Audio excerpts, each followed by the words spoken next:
Hello everyone, my name is Kevin and I'm going to be showing you some DBT grounding techniques. Now DBT stands for Dialectical Behavior Therapy and is a modified version of CBT, Cognitive Behavior Therapy. DBT was developed by Marshall Linehan in the late 1980s at the University of Washington to treat people with borderline personality disorder. It has also shown excellent results in treating people with anxiety, depression, even traumatic brain injury, a physical injury. Now, Wikipedia defines DBT as a combination of standard cognitive behavioral techniques for emotion regulation and reality testing with concepts of distress tolerance, acceptance, and mindful awareness largely derived from Buddhist cognitive practices. Basically, if Western psychology and Eastern Buddhist practices got together, hung out, fell in love, and had a baby, out would pop DBT. Now, DBT is a balance of your logical mind and your wise mind. Your logical mind and your emotional mind to create your wise mind. A large part of DBT is also bringing your thoughts, awareness, and attention to the present moment. Now, mindfulness also has roots in Eastern Buddhist traditions, with mindfulness directly correlating to the word sati, which is also something super interesting, but that's for a whole nother video. Now, getting to the grounding techniques, I'm going to show you 3 different grounding techniques that you can do almost anywhere and no one will even know. So the first one, you're going to need a pen and a piece of paper, or you can just imagine that you have it, but I would use a pen and the paper. People use grounding techniques to help manage the stress, anxiety, sadness, depression, addiction, ADD, extreme grief and loss, and anything more. Not living in the moment and more in the future will usually cause you stress and anxiety. It brings up upon feelings of anxiety for me. And always dwelling in the past or things I failed on or getting stuck in the shoulda, woulda, couldas can bring you into a funk or even worse, depression. And that's where these grounding techniques come in. They're a defense against the rigors of daily grind. You know, think of them as a suit of armor when you find yourself in the midst of a tragedy. And please do not write these off if you do not have mental illness. Everybody experiences feelings of depression and anxiety, stress, loneliness, and everything else. Remember to be kind towards yourself when you start practicing these, because no one's perfect when they start doing this and it's difficult. I like to think of mindfulness and grounding as a mental workout. Just like going to the gym, it takes practice, time, and patience. I don't think anyone just automatically gets this the first time they do it or knows how to calm themselves down or self-soothe when extreme emotions are happening. And just one more thing before we get to the grounding. You know those memories that pop up that make you cringe and facepalm all at the same time, and they bring up feelings maybe of shame and embarrassment? There is a saying I repeat to myself, and it's helped me a lot, and it's changed the way I view things, and it's just really, I've gotten a lot of benefit from it.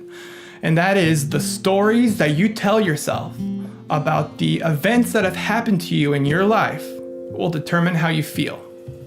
One more time. The stories that you tell yourself about the events that have happened to you in your life will determine how you feel. Now, this video will get too long to get into that deeply, but just try and repeat that to yourself for the next couple weeks, a couple times a day, and watch as your understanding evolves, and maybe leave some comments down below and see how it's worked for you. All right. Now to the grounding. Now get that pen and paper we talked about earlier and put your hand on that paper like you were in kindergarten and trace it like you're drawing a turkey for Thanksgiving.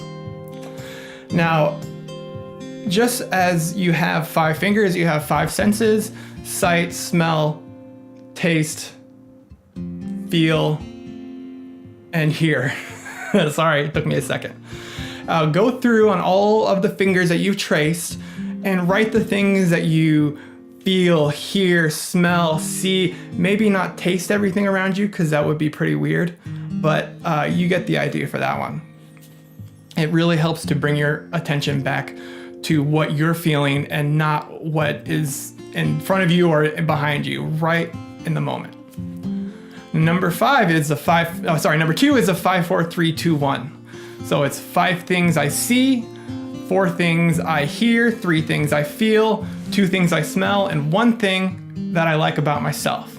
So 5 things that I see is I can see the camera, I can see the monitor behind it, I can see this microphone right here, I can see the window and this light that's making me sweat. So 4 things that I hear. It's got to be quiet for just a little bit. It's kind of quiet in here, so it's going to be tough, but I can do it. I can hear the computer behind me.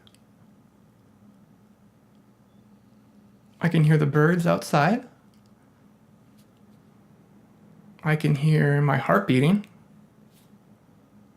And I can hear that someone in another room has a TV on. Oh, and here I am in the room just where I thought I was. So 3 things I feel. I feel my beard. I feel this shirt is very soft. And I can feel this light is kind of smooth but taut. It really describe these things to yourself to really make you think about it. 2 things I can smell.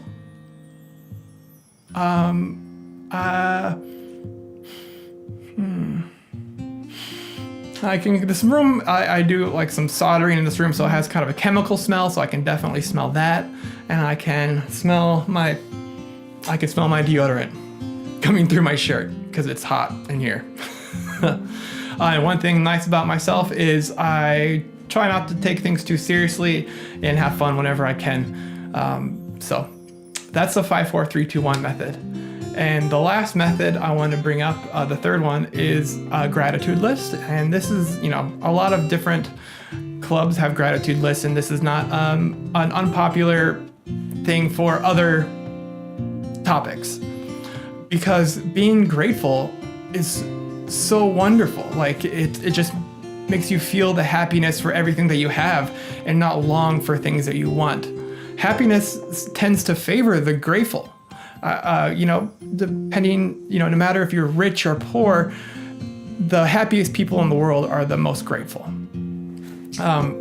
So I really hope you take these grounding techniques and you follow it along with me to practice and take them along in your daily life, and let me know down below how they work for you. Let me know if you want to know more.